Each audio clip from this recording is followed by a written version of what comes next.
Hello and welcome back. I've just been having a charge around the layout with this Black Princess and Blood and Custard coaches there.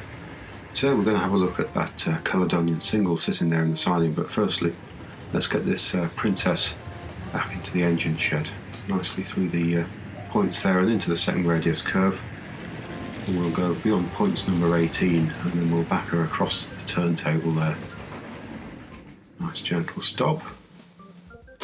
Switch the points. And back we go. We're going to have a lovely shot of this Princess coming into the engine shed. Off the turntable. And there we have. Nice gentle stop there. Switch the points again. And off she goes. This Caledonian Single came along in 1963. The chassis is a development of the earlier Lord of the Isles, which came along in 61. Here we've got the 1963 catalogue, and if we have a look on page 15, we can see the Caledonian Single here as a new item in the catalogue, being sold as two separate parts, R.553 for the locomotive and 554 for the tender.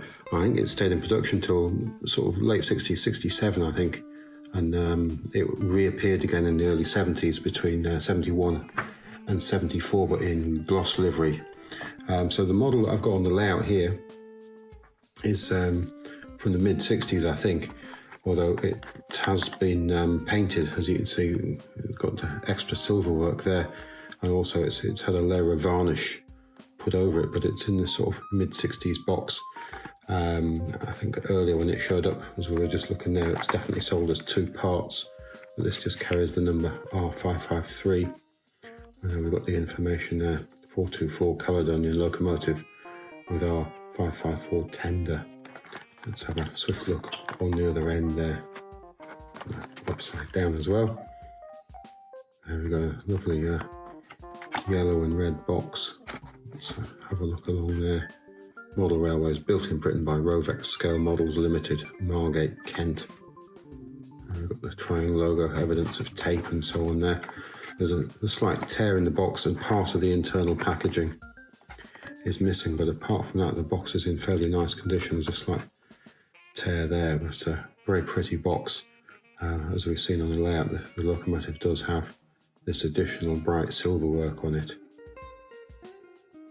I've removed the internal packaging and the model from the box, and we'll just have a swift look over. I think it's worth looking at the internal packaging. As I say, part of it is missing. There's a cardboard piece here which should protect the front of the locomotive, but sadly gone. So we'll just lift this up and have a look. I think it's quite an intricate thing. So this is why I'm having a slightly closer look. See how that would hold a chimney safely in there. We've got cut out for the dome and the coupling here that goes between the tender and locomotive. It's got a recess into the card. So I think that would hold it all nice and neat. I think there is some polystyrene in there, so you just have a look on the back side of there. So quite an intricate piece of packaging before plastic vat form came along, I think. So let's just see if we can extract the model from the box there. So we'll ease out the tender, and then we'll ease out the locomotive there. There we go. It'd be tragic to drop it, wouldn't it? So let's just have a look at that. So apart from the additional paintwork, it's quite a nice model. You can see it's had a coat of very thick varnish. Somebody's taken the trouble to paint around the rims of the wheels there in silver, and very peculiarly paint the plastic wheels up in silver. So that is just silver paint running on the track surface there. But I did a video a little while ago with the Caledonian Single. I have another one, not in perfect condition. So if you'd like to see the model in slightly closer detail, the insides and so on, you could have a look back at the earlier video. Strangely, they didn't paint up the cab detail there. There's quite a lot of cab detail. They've had a go at one dial up there and then stopped. And interestingly, there's some matte black paint being sort of daubed on here. I don't quite know why. Can't see a reason for that. Let's just have a look on the other side there. There we go. See a extra silver work here and on the edges around the cab there. Quite crude on the edge of the cab there, isn't it? And it's quite interesting there on the wheel. That would be the insulator. The insulating bush has been hidden behind silver paint, but they haven't done the similar silver work there. Is missing. Quite interesting thinking behind it. And there, the front of the smoke box door there, some extra silver work which isn't there on the original model.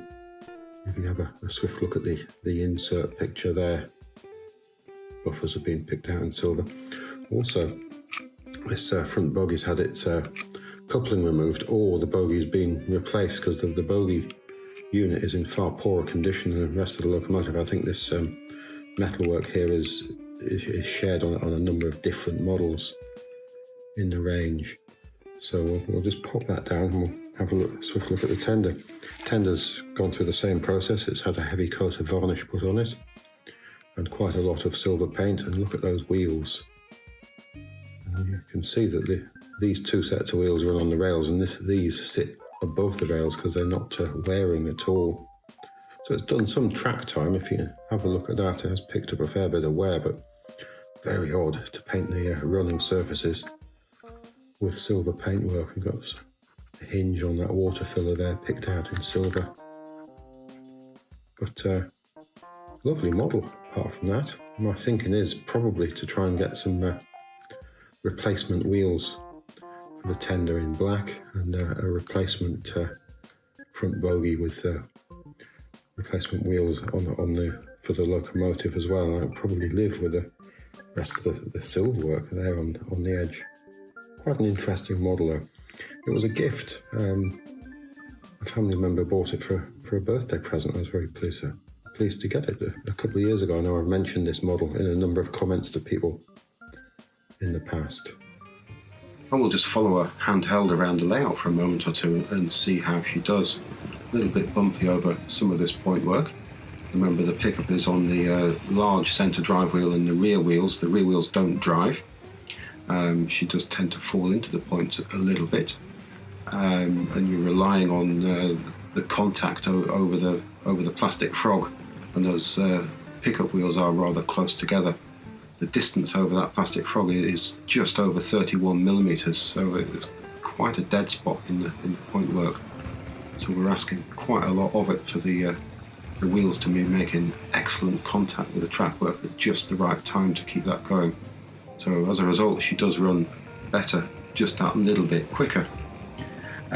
She does have the XT60 motor, and the worm, I believe, is the same as that used on the XO4 motors and XO3 type motors.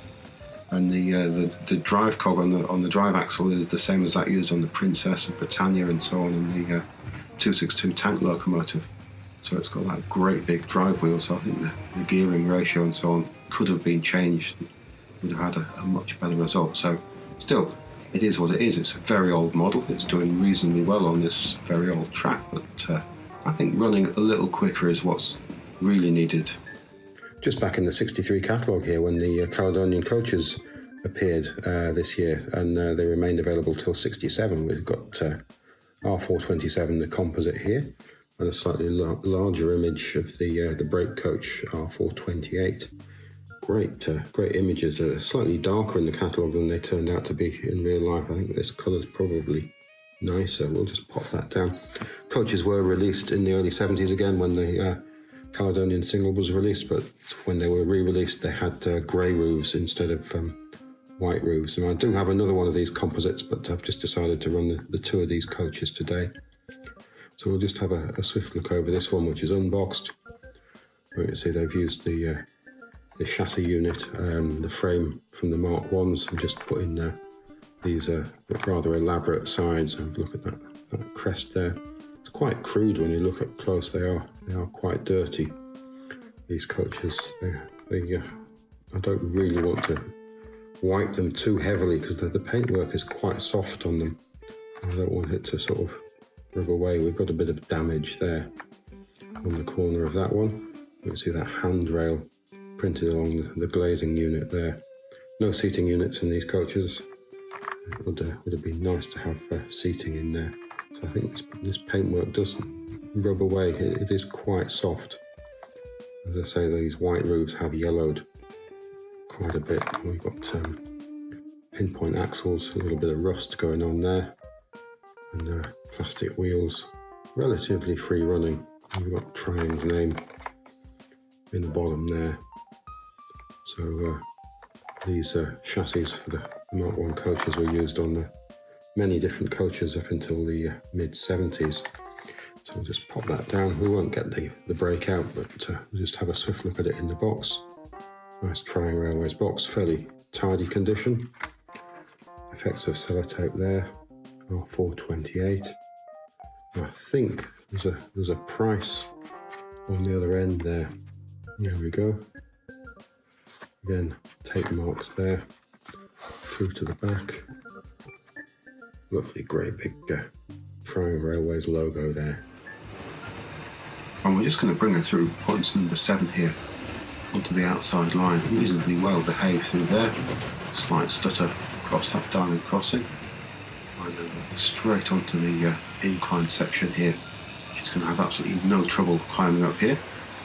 We've got that magnadhesion, so she's making very light work of that with those 2 coaches. I do have a number of other coaches, but I think she looks better with just the 2. Excellent shot there, going across the suspension bridge. I think the earlier models were in like a matte finish, and when it was re-released in the 70s, I believe it was a high gloss finish, and she gained silver seal type wheels or plated type wheels even on the front bogie. I believe later Hornby models have a pickup on the front bogie as well. All of those could be used to improve this model, I suppose. So just watch this. Lovely climb here. And off into the distance, making a terrific sound going across that suspension bridge. Now just watch as we come down here. We're going to have a slight change. And we've put the extra coach I mentioned I had, and we do have some of the later coaches which were issued in the 70s with the grey roofs. Well, let's just see how she does. She comes along there. Fairly effortless, I have to say. And that magnadhesion really is the key to this. She has plenty of pulling power. And then we'll just bring that to a gentle stop there. Now the real test will be moving away. There is a little wheel slip, sorry, but I think that is quite respectable given that we've just got the 2 driving wheels and 5 coaches there. I think that's pretty good for such an old toy locomotive. Tearing down the incline now, having to back right off the power with all that weight behind her.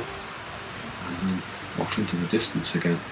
So it's just a lovely, fun model. And I really think it is quite enjoyable. And it is such a pretty colour.